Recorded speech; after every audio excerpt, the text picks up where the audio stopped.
ప్రయాణం మొదలు పెట్టబోతోంది. తెలంగాణ రాష్ట్ర ఆవిర్భావ దినోత్సవ వేళ తెలంగాణ నవ నిర్మాణ సంకల్ప సభ ఏర్పాటు చేశారు. ఈ సభకు AP deputy CM Pawan Kalyan స్వయంగా వస్తున్నారు. ఇక హైదరాబాద్ గచ్చిబౌలిలోని సంధ్యా కన్వెన్షన్లో ఈ సమావేశం నిర్వహిస్తున్నారు. జనసేన సాధక సమ్మేళనం పేరుతో భారీ మీటింగ్ను కూడా ఏర్పాటు చేయడంతో సర్వత్రా ఆసక్తి నెలకొంది.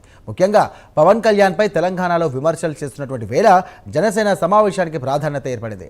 అందరిలో కూడా ఉత్కంఠ దారితీస్తోంది. ఇటీవల వచ్చిన ఆరోపణలకు పవన్ సమాధానమిస్తారా?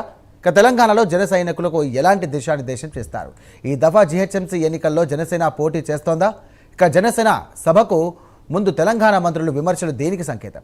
మొత్తానికి పవన్ కళ్యాణ్ సభకు ముందు తెలంగాణ రాజకీయాలు హీటెక్కాయని చెప్పుకోవాలి. అయితే జనసేన సభకు పోలీసులు ఇంకా కూడా పర్మిషన్ ఇవ్వకపోవడంతో ఉత్కంఠ నెలకొంది. ఇదే అంశానికి సంబంధించి మరిన్ని డీటెయిల్స్ అందించడానికి మా కరెస్పాండెంట్ హరికృష్ణ లైవ్ ద్వారా సిద్ధంగా ఉన్నారు. హరికృష్ణ, చెప్పండి, అక్కడ ఏర్పాట్లు ఎలా ఉన్నాయి? దీనికి సంబంధించి కూడా మొత్తం మీద ఇటు తెలంగాణ మంత్రులు కూడా చాలా అగ్రెసివ్గా కామెంట్స్ చేస్తున్నారు, కానీ అక్కడ ఏర్పాటు మాత్రం అన్ని పూర్తయినట్టుగా తెలుస్తుంది. ఏంటి పరిస్థితి ఏంటి? Yes, thank you. Pawan Kalyan Telangana పైన ప్రత్యేక ఫోకస్ పెట్టారు. జనసేన పార్టీ ఇక్కడ కార్యకర్త పార్టీని బలోపేతం చేయడానికి కార్యకర్తలకు దిశానిర్దేశం చేయనున్నారు. గచ్చిబౌలిలోని హైదరాబాద్ కన్వెన్షన్లో ఈ యొక్క కార్యక్రమం జరుగుతుంది. రేపు తెలంగాణ నవనిర్మాణ సంకల్ప సభ జనసేన సాధక సమ్మేళనం పేరిట ఈ యొక్క కార్యక్రమం చేపట్టున్నారు. ఈ యొక్క వేల సంఖ్యలో ఈ యొక్క జనసేన నాయకులు ఈ యొక్క సమావేశానికి హాజరు కానున్నారు. ప్రధానంగా ఈ యొక్క కార్యక్రమం ఎజెండా పార్టీ విస్తరణ, గ్రామ, మండల, జిల్లా స్థాయిలో పార్టీ నిర్మాణం బలోపేతానికి సంబంధించి ఈ యొక్క కార్యక్రమంలో నాయకులకు దిశానిర్దేశం చేయనున్నారు. అంతేకాకుండా కొత్త కమిటీల ఏర్పాటు, ప్రధానంగా యువత, విద్యార్థులు, ఉద్యోగ వర్గాలను ఎక్కువగా పార్టీలో చేర్చుకునే విధంగా ఈ యొక్క కార్యక్రమం పైన ప్రధానంగా వారికి అయితే సూచనలు అయితే చేయనున్నారు. అంతేకాకుండా ఇప్పుడు ఏపీలో కూటమిలో కీలకంగా ఉన్న నేపథ్యంలో కూడా జిహెచ్ఎంసీకి సంబంధించి ఎన్నికలు త్వరలోనే వచ్చే విధంగా ఒకవేళ ఈలోపు జనసేన పార్టీ కూడా ఇక్కడ పోటీ చేయాలని చెప్పి దానిపైన నిర్ణయం తీసుకొనున్నారు. అంటే ప్రధానంగా పార్టీకి సంబంధించి పార్టీ నిర్మాణం చేసే విధంగా ఈ యొక్క పవన్ కళ్యాణ్ జనసేన తెలంగాణ నాయకులకైతే ఒకరిపై ఒకరికి సూచన చేయనున్నారు. ప్రస్తుతం మనతో పాటు జనసేన నాయకులు కూడా ఉన్నారు, వారితో కూడా మాట్లాడించే ప్రయత్నం చేద్దాం. చెప్పండి, రేపు కార్యక్రమం జరుగుతుంది, ఎజెండా ఏంటి ప్రధానంగా? ముందుగా మా అధ్యక్షులు పవన్ కళ్యాణ్ గారు తెలంగాణలో గడ్డ మీద అడుగు పెడుతుంటేనే అన్ని పార్టీల వాళ్ళకి గుండెల్లో రాళ్ళు పడ్డట్టు అవుతుంది. ఎందుకంటే వాళ్ళకి ఇష్టం ఉన్నట్టుగా మాట్లాడుతున్నారు. అయితే ఇక్కడ మా ఎజెండా అనేది అది మా అధ్యక్షులు పవన్ కళ్యాణ్ గారు వచ్చే అది చెప్తారు. ఎందుకంటే ఆయన ఒక నవనిర్మాణం చేయాలని అనుకుంటున్నారు తెలంగాణలో. ఎందుకంటే ఖచ్చితంగా ఇక్కడ అవసరం ఉంది. ఎందుకంటే ఏ పార్టీ కూడా జనాల గురించి కానీ ప్రజల సమస్యల గురించి కానీ మాట్లాడతలేరు. కేవలం వాళ్ళ దాని గురించే మాట్లాడుతున్నారు, కానీ ప్రజల గురించి ఎక్కడ కూడా పట్టించుకునే దాఖలాలు లేవు. అందుకనే మా అధ్యక్షులు పవన్ కళ్యాణ్ గారు కూడా ఇక్కడ మన తెలంగాణకి రావడం జరుగుతుంది. తప్పకుండా రాబోయే ఎన్నికలలో కూడా మేము పోటీ చేస్తాం. దాని గురించి అవన్నీ కూడా పార్టీ ముందు కమిటీస్ అవన్నీ విషయాలు కూడా మా అధ్యక్షులు పవన్ కళ్యాణ్ గారు రేపు ఇక్కడికి వచ్చినాకనే తెలియజేస్తారు. ఎజెండాకి సంబంధించి అంటే రేపు కార్యక్రమం జరుగుతుందిగా, ఎంతమంది రాబోతున్నారు? అంటే ఎంతమందిని ఇన్వైట్ చేశారు ఈ కార్యక్రమానికి? ఎజెండా ఏమన్నా తెలిపారా మీకు? ఇది 15 to 2000 మెంబర్స్ తోటి జాయిన్ అవుతుంది ఈ ప్రోగ్రాము. ఎజెండా అనేది అధ్యక్షుల వారే తెలియజేస్తారు. పార్టీ రాష్ట్రంలో ముందుకు ఇప్పుడు ఎట్లా వెళ్ళబోతుంది, గ్రేటర్ ఎలక్షన్స్లో ఉంచుకున్న ప్రణాళిక వాటి మీద కళ్యాణ్ గారే తెలియజేస్తారు. మేము కూడా దాని గురించి వెయిట్ చేస్తున్నాం. అంటే చాలా మీరు ఇక్కడ సభ జరుపుతున్నారు, ఇంకా సభకు పర్మిషన్ రాలేనట్టుగా తెలుస్తుంది, ఎట్లా చూస్తారు దీన్ని? ఇంత సభ పెట్టుకునే దానికి పర్మిషన్ లేకుండా ఉంటుందండి. పర్మిషన్ ఉన్నన్నీ మా దగ్గర ఉన్నాయి. ఎవరైనా పోలీసులు వచ్చి అడిగారుగా. ఇది కొంతమంది యూట్యూబ్ మీడియా వాళ్ళు చేస్తున్న ప్రచారం. వాళ్ళకి కావాలంటే అన్నీ రేపొద్దున అన్నీ వస్తాయి బయటికి. చాలా ఇప్పుడు అంటే జనసేన నా అధినేత ఇక్కడికి వస్తున్నారు, మీటింగ్ పెడుతున్నారు. నిన్న మొన్న కొన్ని కాంట్రవర్సీస్ కూడా జరిగినాయి. ఆ నేపథ్యంలో కూడా జనసేన పవన్ కళ్యాణ్ రాకను వ్యతిరేకిస్తున్నారు కొంతమంది. సయాన మంత్రులు కూడా కొంతమంది దీన్ని వ్యతిరేకిస్తున్నామంటూ కూడా ప్రకటన చేశారు. మీరు ఎట్లా చూస్తారు దాన్ని? మంచిదే కదా, మమ్మల్ని చూసి భయపడుతున్నట్టే కదా. మా పార్టీని చూసి, మా నాయకత్వాన్ని చూసి ఇది మాకు ప్లస్సే. ప్రతిపక్షం అధికార పక్షం రెండు మమ్మల్ని చూసి విమర్శిస్తున్నాయంటే ఇది మాకు కరెక్ట్ మూవ్నే. ఏదైతే జనసేన నేత పవన్ కళ్యాణ్ రాకని మేము స్వాగతిస్తున్నామని చెప్పేసి మా యొక్క ఈ యొక్క కార్యక్రమం పార్టీ బలోపేతం కోసం కృషి చేస్తున్నామంటూ కూడా వారంతా కూడా చెప్తున్న పరిస్థితి అయితే ఉంది. అయితే వచ్చే జిహెచ్ఎంసీ ఎన్నికల్లో కూడా ఖచ్చితంగా పోటీ చేస్తాం, భవిష్యత్తులో ఖచ్చితంగా మేము గెలుస్తామంటూ కూడా వారంతా కూడా చెప్తున్నారు. చెప్పండి, ఎట్లా చూస్తారు అంటే పవన్ కళ్యాణ్ గారు రాకని చాలామంది కూడా వ్యతిరేకిస్తున్నారు కదా, దీన్ని ఎట్లా చూస్తారు మీరు? అంటే పవన్ కళ్యాణ్ గారు తెలంగాణలో వస్తే మాకు ఎలా ఓట్లు రావాలని ఇప్పుడే భయపడుతున్నారు. పవన్ కళ్యాణ్ తెలంగాణలో గడ్డ మీద అడుగు పెడుతుంటే వణుకొస్తుంది అందరికి. ఇప్పుడు తెలంగాణలో నవనిర్మాణం సభ రేపు పెడుతున్నాం కాబట్టి రేపు సమాధానం చెప్తాడు ప్రతి ఒక్కరికి. మొన్న అన్న ప్రతి ఒక్కరికి రేపు సమాధానం చెప్తారు. ఈ సభతోటి రేపు సమాధానం చెప్తారు తెలంగాణ. ఈయన కూడా ప్రతిసారి ఎక్కడ పోయినా తెలంగాణ నాకు పునర్జన్మనిచ్చిన తెలంగాణ, నాకు జన్మనిచ్చింది ఆంధ్ర, పునర్జన్మనిచ్చింది తెలంగాణ. ప్రతి ఏ నాయకుడు చెప్పలే ఇప్పటి వరకు, ఏ నాయకుడు మా నాయకుడు చెప్పిండు ప్రతి మీటింగ్లో ప్రతి దగ్గర కూడా తెలంగాణ, జై తెలంగాణ అన్నాడు. కావాలంటే మీరు చూసుకోమనండి, వాళ్ళు ఎవరైతే చెప్తారో వాళ్ళని కూడా ఒకసారి విమర్శన చేసుకోమనండి. అంటే ఈరోజు మంత్రి పొన్నం ప్రభాకర్ మాట్లాడుతూ కూడా తెలంగాణ పైన చాలా సందర్భాలలో కూడా ఆయన ఒక రకంగా విషయం కక్కుతున్నట్టుగా మాట్లాడారు. కానీ అట్లాంటి వ్యక్తి ఇక్కడికి రావడం ఏంది, ఇక్కడ పార్టీ పెట్టుకోవడం ఇవన్నీ ఓకే, కానీ సభ పెడతామంటే మాత్రం మేము ఊరుకోమని చెప్పేసి కూడా మంత్రి పొన్నం ప్రభాకర్. దీనికి ఏమంటారు? అదే పొన్నం ప్రభాకర్ ఇంతకుముందు ఏమన్నారు, తెలంగాణలో ప్రతి ఒక్కరు ఎవరైనా పార్టీ పెట్టుకోవచ్చు, ఎవరైనా మీటింగ్ పెట్టుకోవచ్చు, ప్రతి ఒక్కరు చెప్పిన మాటనే పొన్నం ప్రభాకర్. ఇంతకుముందు అప్పుడు ఏదో విశేషాలు వచ్చేసి ఏదో మాట్లాడినాక ఇన్ని రోజుల నుంచి ఏమైంది ఆయనకు, ఈరోజు తెలంగాణ మీద గడ్డ మీద అడుగు పెడుతుందని చెప్పి ఆయనకు భయం అవుతుందా? ఇప్పుడు రేపటి నుంచి తెలంగాణలో నవనిర్మాణం జరుగుతుంది జనసేన పార్టీ, అందుకని అందరికీ వణుకుడు పుడుతుంది. ఉన్న మన సీఎం ప్రతి ఒక్కరికి ఎవరికైనా సరే పార్టీలకు అతీతంగా అందరికీ వణుకుడు పుడుతుంది. మా నాయకుడు తెలంగాణ గడ్డ మీద అడుగు పెడుతుండే. ఏదైతే పార్టీ బలోపేతానికి ఈ ఒక కార్యక్రమం జరుగుతుందని చెప్పేసి కూడా వారంతా కూడా చెప్తున్న పరిస్థితి అయితే ఉంది. అయితే రేపు పవన్ కళ్యాణ్ వచ్చిన తర్వాత మా ఎజెండా ప్రకటిస్తారంటూ కూడా వారంతా కూడా తమ అభిప్రాయాన్ని అయితే వ్యక్తం చేస్తున్నారు. ప్రధానంగా పార్టీ యొక్క బలోపేతం, అదేవిధంగా రాష్ట్రంలో యొక్క గ్రామ స్థాయి నుండి జిల్లా స్థాయి వరకు కూడా ఈ యొక్క కమిటీల నిర్మాణం సంబంధించి ప్రధానంగా చర్చించే అవకాశం ఉందంటూ కూడా చెప్తున్న పరిస్థితి అయితే. ప్రస్తుతం మనతో పాటు జనసేన అధ్యక్షులు ఉన్నారు, వారితో కూడా మాట్లాడించే ప్రయత్నం చేద్దాం. చెప్పండి, రేపు ఈ యొక్క జనసేన సంబంధించి నవనిర్మాణ సంకల్ప సభ అని చెప్పేసి కార్యక్రమం ఏర్పాటు చేశారు. దీనికి సంబంధించి పవన్ కళ్యాణ్ కూడా వస్తున్నారు అధినేత. ఈ యొక్క ప్రధానంగా దీనికి సంబంధించి ఎజెండా ఏంటి, ఈ ఒక కార్యక్రమం సంబంధించి? ముఖ్యంగా తెలంగాణ యువత అనేక పోరాటాలు చేసి గతంలో 2014లో మీకు తెలిసిన విషయమే అప్పుడు టీఆర్ఎస్ ఇప్పుడు బీఆర్ఎస్ పార్టీకి పట్టం కట్టిర్రు. ఆ తర్వాత జరిగిన పరిణామాలు మీకు తెలుసు. వాళ్ళు కవులను వదిలేసిరు, కళాకారులను వదిలేసిరు, ఉద్యమకారులను వదిలేసిరు, సొంతంగా ఉన్న కార్యకర్తలను కూడా వదిలేసిరు. అటువంటి అంశం అప్పుడు ఎప్పుడు ఎవరు ఏం మాట్లాడలే.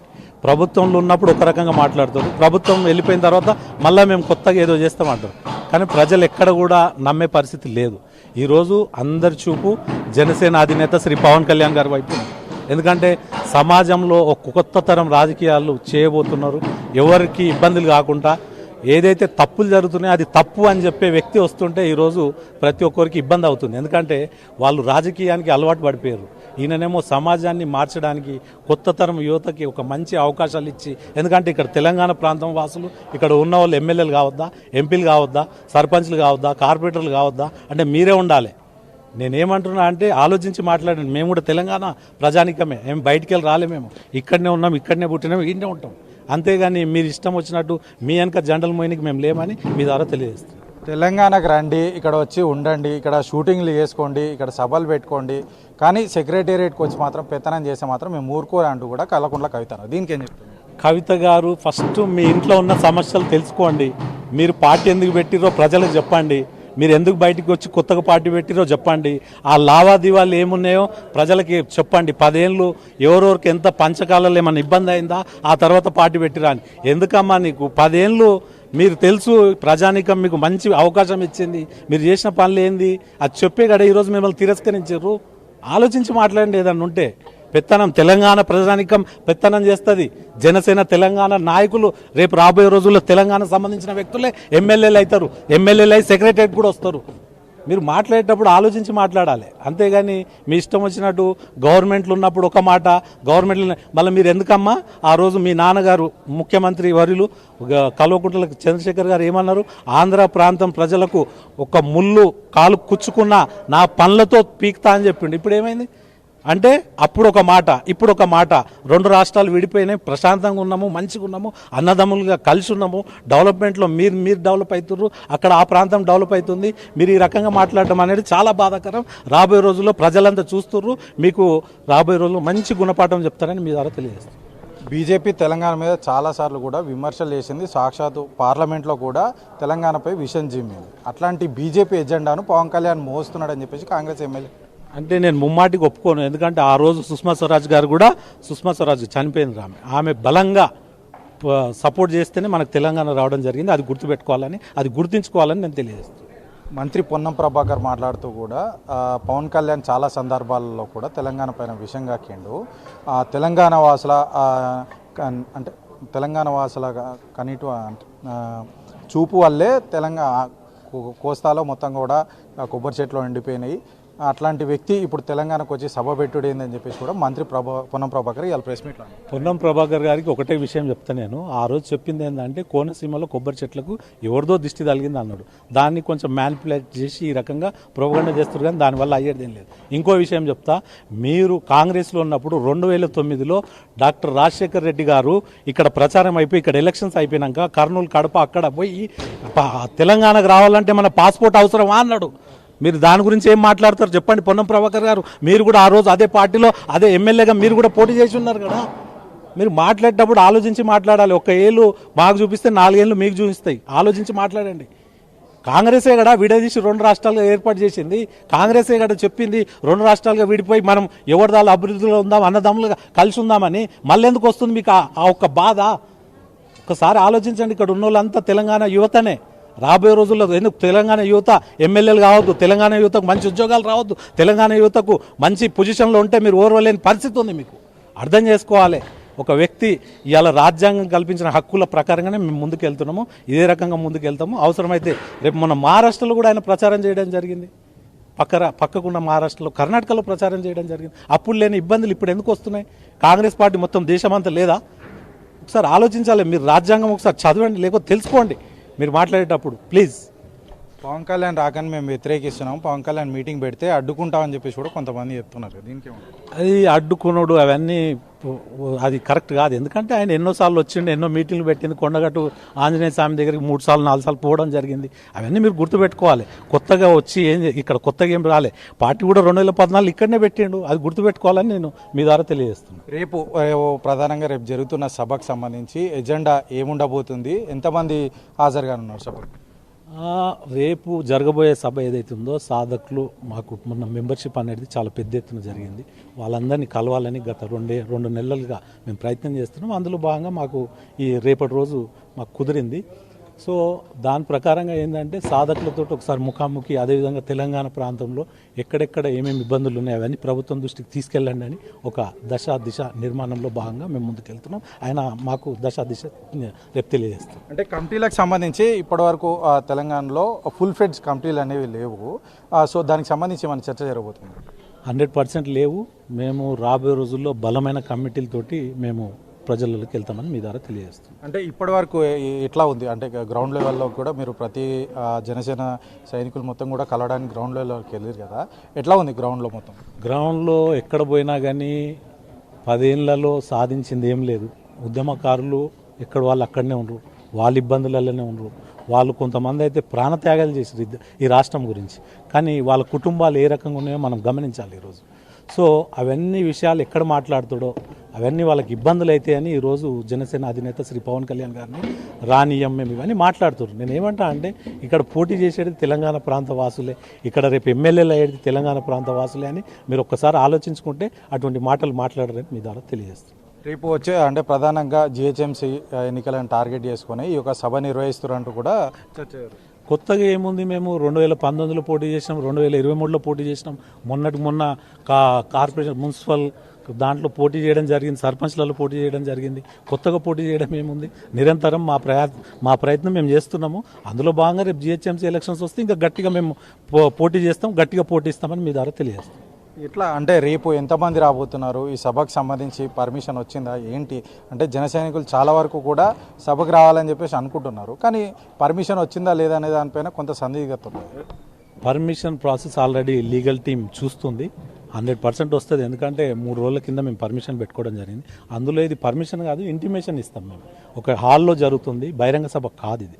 ఒక హాల్లో కార్యకర్తలను ఉద్దేశించి రేపు తెలంగాణలో మనం ఏం చేయాలి, ఏం చేయబోతున్నాం అనేది ఆయన తెలంగాణ కార్యకర్తలకు, తెలంగాణ నాయకులకు తెలియజేయడం జరుగుతుంది. అంటే పవన్ కళ్యాణ్ వచ్చిన తర్వాత, ఈ మీటింగ్ జరిగిన తర్వాత తెలంగాణకు సంబంధించి జనసేన పార్టీలో మార్పు వచ్చే అవకాశాలు ఉన్నాయా? ప్రయత్నం చేయాలి. ఏది అంత తొందర రాదు. ఒక భారతీయ జనతా పార్టీని తీసుకోండి, మీరు ఎన్నేళ్ళు కష్టపడితే మొన్న ప్రభుత్వంలోకి వచ్చారు. అట్లనే ఒక పార్టీ ముందుకు తీసుకెళ్లాలంటే జనసేన పార్టీ అధ్యక్షులు మన దన్నం అంతా ఆయననే పెట్టుకుంటూ ముందుకు తీసుకెళ్తుండు. సో ఆలోచించాలి, అటువంటి వ్యక్తిని మనం ప్రతి ఒక్కరు ఆహ్వానించాలని నేను మీ ద్వారా తెలియజేస్తాను. వచ్చే జిహెచ్ఎంసీ ఎన్నికల్లో జనసేన పార్టీ నుంచి పోటీ చేస్తారా? 100% పోటీ చేస్తాం. దాంట్లో ఇదేమి మొన్న మేము కార్పొరేషన్లో అదేవిధంగా కౌన్సిలర్ పోటీ చేయడం జరిగింది. అందులో ఒక కార్పొరేటర్ గెలిచిండు, ఒక కౌన్సిలర్ గెలిచిండు. వార్డులలో పోటీ చేయడం జరిగింది. దాదాపు 100 వార్డులు గెలవడం, 300 వార్డులో పోటీ చేస్తే 100 వార్డులు గెలవడం జరిగింది. ఇటువంటివి సర్పంచ్ గెలవడం జరిగింది. అంటే మార్పు అనేది మొదలవుతుంది, సమయం పడుతుంది. ఎందుకంటే వాళ్ళు అర్థం చేసుకోవాలి ప్రజలకు మేము ఏం చేస్తున్నాం, ఫస్ట్ పబ్లిక్కి మనం ఏం చేయాలి అనేది ఒకసారి ప్రతి పార్టీ, పొలిటికల్ పార్టీ ఆలోచిస్తే ప్రజలు మీకు దగ్గర అవుతారని మీ ద్వారా తెలియజేస్తాం. ఓకే, పవన్ కళ్యాణ్ రాకతో రేపు జనసేనలో కొత్త, తెలంగాణకు సంబంధించి జనసేనలో కొత్త చైతన్యం రాబోతుంది, కొత్త మార్పు రాబోతుంది. ఖచ్చితంగా తెలంగాణ రాష్ట్రంలో బలోపేతం అవుతాం, వచ్చే ఎన్నికల్లో కూడా పోటీ చేస్తామంటూ కూడా వారంతా కూడా తమ అభిప్రాయాన్ని వ్యక్తం చేస్తున్న పరిస్థితి అయితే ఉంది. Right, thank you Harikrishna.